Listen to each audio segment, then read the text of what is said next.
Friends எல்லாரும் எப்படி இருக்கீங்க? இன்னைக்கு என்ன வீடியோன்னு பார்த்துக்கிட்டிங்கன்னா, உங்கள் குடும்பத்தில் யாராவது புரட்டாசி வெள்ளிக்கிழமை பிறந்திருக்கிறீங்களா? அதாவது ஆண் மட்டும் அவங்களுக்காண்டி தாங்க இந்த வீடியோ.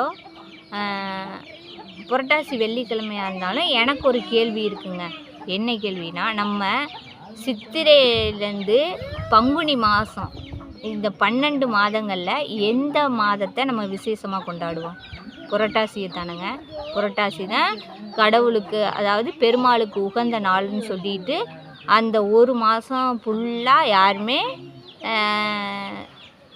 அசைவம் சாப்பிட மாட்டோம். அது ஒன்றா. அந்த 7 நாள் வாரத்தில் 7 நாளில் நம்ம எந்த நாளை விசேஷமாக கொண்டாடுவோம்? வெள்ளிக்கிழமை. அப்போ புரட்டாசி வெள்ளிக்கிழமை குழந்த பிறந்தா நல்லது தானுங்க.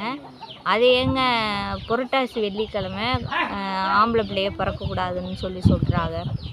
அது அந்த காலத்தில் ஒரு மூட நம்பிக்கையாக இருந்திருக்குங்க. புரட்டாசி வெள்ளிக்கிழமை ஆண் குழந்தைகள் பிறக்கக்கூடாது அப்படின்னு சொல்லி அது ஒரு மூட நம்பிக்கையாக இருந்திருக்கு.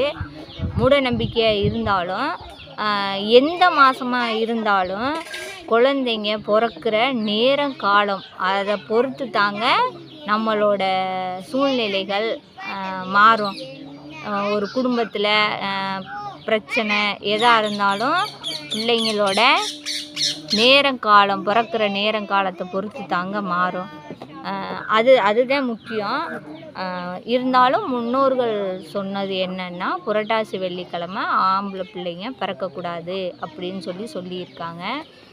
என் பையன் புரட்டாசி வெள்ளிக்கிழமை தான் பிறந்தான். அவன் பிறந்துட்டு நாங்கள் நல்லா தான் இருந்தோம். அவன் பிறக்கிறதுக்கு முன்னாடி கூட நாங்கள் கொஞ்சம் கஷ்டத்தில் தான் இருந்தோம். ஆனால் அவன் பிறந்துட்டு நாங்கள் குடும்பத்தில் ஒரு சின்ன பிரச்சனையில் நாங்கள் கோச்சிக்கிட்டு வாடகை வீட்டில் போய் சொந்த வீட்டை விட்டுட்டு வாடகை வீட்டில் போய் இருந்தோம். சொந்த வீடாக இருந்தாலும் எங்கள் மாமியார் வீட்டில் நாங்கள் இருந்தோம்.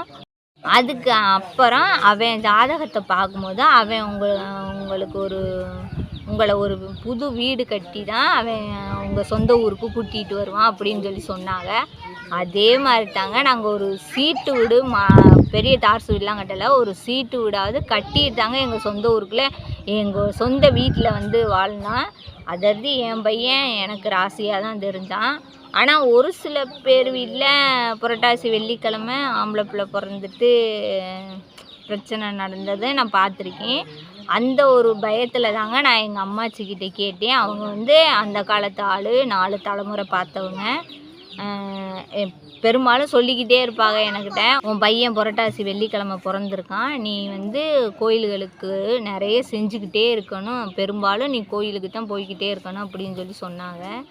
சரி, அதுக்கு ஏதாவது பரிகாரம் இருந்தால் நீங்கள் சொல்லுங்கய்யா, நான் செய்கிறேன் அப்படின்னு சொன்னேன். அப்போ அவங்க சொன்ன பரிகாரம் என்னென்னா, பிள்ளையார் கோயில், அதாவது விநாயகர் கோயிலில் இந்த குளத்துக்கு பக்கத்தில் இருக்குங்க பாருங்கள், பிள்ளையார் மட்டும் தனியாக இருப்பார்ல, அந்த மாதிரி பிள்ளையார் கோயிலை சனிக்கிழமை வாரத்தில் சனிக்கிழமை போய் சுற்றிக்கிட்டே வா. ஒரு நாள் எத்தனை 3 சுற்று சுற்றலாம், 5 சுற்று சுற்றலாம், 9 சுற்றும் சுற்றலாம். அந்த மாதிரி சுற்றிக்கிட்டே வந்தேன்னா உன் பையன் புரட்டாசி வெள்ளிக்கிழமை பிறந்ததோட வீரியம்னா அந்த பிறந்த ஒரு நேரம், அந்த காலங்களை பொறுத்து குடும்பத்தில் பிரச்சனை வரும்ல, அது கொஞ்சம் கொஞ்சமாக குறைஞ்சிக்கிட்டே வரும் அப்படின்னு சொன்னாங்க. ஏன்னா எங்கள் அம்மாச்சியும் அதே மாதிரி தானே இந்த பரிகாரம் தானே செஞ்சாங்க. அதை எனக்கு சொன்னாங்க. உன்னால் உன் கையில் காசு இருக்கும்போது ஒரு பூவோ ஒரு மாலையோ வாங்கி கொண்டு போட்டு சாமி கும்பிட்டுட்டு வா. விளக்கு போடு, எலுமிச்சம்பழத்தில் விளக்கு போட்டேன்னா ரொம்ப நல்லது அப்படின்னு சொன்னாங்க. நான் இப்போ வாரம் வெள்ளிக்கிழமை போய் சாமி கும்பிடுவேங்க. சனிக்கிழமை போனால் இன்னும் நல்லதாங்க. நான் வெள்ளிக்கிழமை எதனால் போய் சாமி கும்பிட்றேன்னா, நான் எங்கள் ஊர் மாரியம்மன் கோயில்லையும் வெள்ளிக்கிழமை தான் பொங்க வச்சு சாமி கும்பிடுவாங்க. அதனால் அங்கே போய் சாமி கும்பிட்டுட்டு அதுக்கப்புறம் இங்கே மாரியம்மன் கோயில்லையும் சாமி கும்பிட்டுட்டு வருவாங்க. அதனால் நான் வெள்ளிக்கிழமை தான் போவேன். நீங்கள் அப்படி சாமி கும்பிட போகிறதுனா சனிக்கிழமை போய் சாமி கும்பிட்டுட்டு வாங்க. பிள்ளையார் கோயிலில் சுற்றுறது இந்த புரட்டாசி மாதம் வெள்ளிக்கிழமை பிறந்த ஆண் பிள்ளைகளுக்கு ரொம்ப நல்லது. குடும்பத்தில் யாராவது போய் சுற்றுறதுனாலும் சுற்றலாம். இப்போ சின்ன பையனாக இருந்தால் குட்டி பையனாக இருந்தால் வேண்டிக்கிட்டு நம்ம போய் சுற்றலாம். இல்லையா பெரிய பையனோ இல்லை ஆண்களாவோ இருந்தால் நீங்களே போய் சுற்றுனீங்கன்னா இன்னும் குடும்பத்துக்கு நல்லது. நாங்கள் குடும்பத்தோடு போவோம். என் வீட்டுக்காரர் வேலைக்கு போயிடுவார். நான் என் பொண்ணு என் பையன் 3 பேருமே வெள்ளிக்கிழமை போய் சுற்றிட்டு வர்றது. என்னால் போக முடியாத சூழ்நிலை, அதாவது தெரியும் லேடிஸுக்கு போக முடியாத சூழ்நிலை வரும். அந்த மாதிரி வரும்போது அந்த பையனை மட்டும் போய் சுற்றிட்டு வர சொல்லுங்கள். நான் போக முடியாத சூழ்நிலை அப்போ என் பொண்ணும் என் பையனும் போய் சுற்றிட்டு வருவாங்க. நான் கோயில் சுற்ற போகும்போது நான் என்ன பண்ணுவேன்னா, ஒரு எலுமிச்சம்பழம் எடுத்து கட் பண்ணி அந்த சாறை பிழிஞ்சிட்டு நான் விளக்கு மாதிரி திருப்பி அதை கொண்டு போவோங்க. விளக்கு திரி எண்ணெய் எல்லாமே எடுத்து போவேன். நாங்கள் ரொம்ப தூரம் போகணும் கடைக்கு பூ வாங்குறதுக்கு. அதனால் நாளே வாங்கியாந்து ஃப்ரிட்ஜுக்குள்ளே வச்சுருவேன்.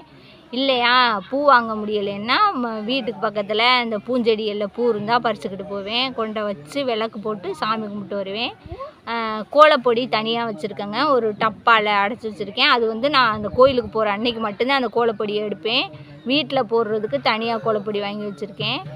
கோலப்பொடி அங்கே போய் கோலம் போட்டு விளக்கு போட்டு சாமி கும்பிட்டு வருவாங்க. அந்த கோயிலை கூட்டுறதுக்குன்னு தனியாக ஒரு பெருக்குமாறும் ஒன்று வாங்கி கொண்டு நான் இங்கே வச்சுருக்கேங்க. கோயில் இந்த இடத்துல கோயில்னால் கொஞ்சம் எட்டத்தில் அங்கிட்டு மரத்து ஓரத்தில் தள்ளி வச்சுட்டு வந்திருக்கேன். நான் வெள்ளிக்கிழமை போகும்போது போய் கூட்டிகிட்டு விளக்கு போட்டு 3 சுற்றும் சுற்றுவேன், 5 சுற்றும் சுற்றுவேன். அந்த மாதிரி சுற்றி சாமி கும்பிட்டு வருவாங்க.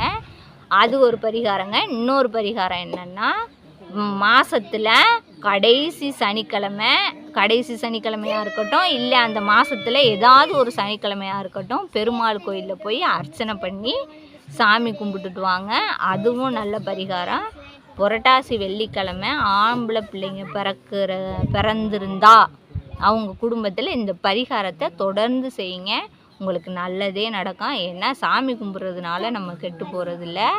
நம்மளால் எத்தனை வருஷத்துக்கு சாமி கும்பிட முடியுமோ நம்ம கும்பிட்டுக்கிட்டே இருப்போங்க. நிறைய பேருக்கு பக்கத்துலேயே கோயில் இருக்கும், நிறைய பேருக்கு தூரத்தில் போகணும். அந்த மாதிரி தூரத்தில் போகும்போது மாதத்தில் ஒரு வாரமாவது போய் கும்பிட்டுட்டு வந்துடுங்க. இது தாங்க புரட்டாசி வெள்ளிக்கிழமை ஆம்பளை பிள்ளைங்க பிறந்தா செய்ய வேண்டிய பரிகாரம். இதை தொடர்ந்து செஞ்சுட்டே வந்தீங்கன்னா உங்கள் மனசில் எந்த பயமும் இருக்காது, நல்லதே நடக்குங்க. ஏன்னா சில பேர் புரட்டாசி வெள்ளிக்கிழமை ஆம்பளை பிள்ளை பிறந்தா நல்லதில்லை அப்படின்னு சொல்லி நிறைய பேர் பயமுறுத்தியிருப்பாங்க.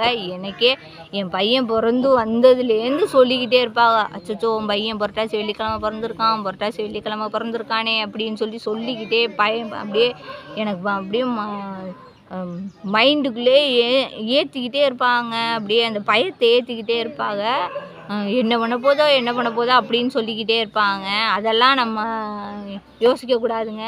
அவங்கவுங்களுக்கு விதிப்படி என்ன நடக்குமோ அது நடந்து தான் தீரும். அதை நம்மளால் மாற்றவே முடியாது. இருந்தாலும் உங்களுக்குள்ள ஒரு பயம் இருந்தால் இந்த பரிகாரத்தை தொடர்ந்து செஞ்சுக்காங்க.